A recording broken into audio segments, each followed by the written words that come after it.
मुखा खोलीजिबा भୟରେ एबे भारत को कॉपी करुछि पाकिस्तान। ऑपरेशन सिंदूर परे विश्व स्तर रे कूटनैतिक जोगाजोग पई भारत गतकाली 7टी सर्वदलीय कमिटी गठन करितिला।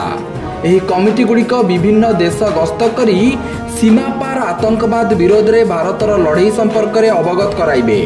देशर सबु राजनैतिक दलर प्रतिनिधि को नहीं एही कमिटी गुड़िक गठन करा जायतिबा बेले एही नेता माने तथ्य प्रमाण सह विश्व सामने पाकिस्तान रो आतंकी मुखा खोलिबे।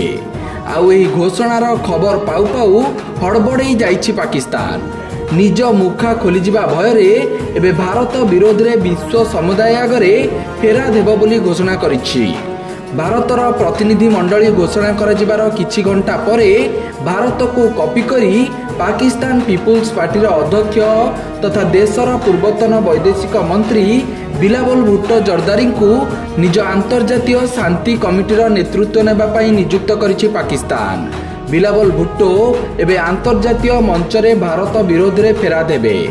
एने भुट्टो निज सोशल मीडिया रे लिखिछंती, प्रधानमंत्री शहबाज शरीफ मो सहित जोगाजोग करथिले ओ मते अंतर्जातीय स्तर रे शांति पई पाकिस्तान रो पक्ष उपस्थापन करबा को अनुरोध करथिले।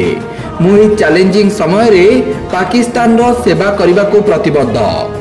तेबे आतंकवादी पृष्ठपोषक भावे सबु प्रमाण मिलिबा परे एबे पाकिस्तान को निज मुखा खोली जिबा भय घारिछि।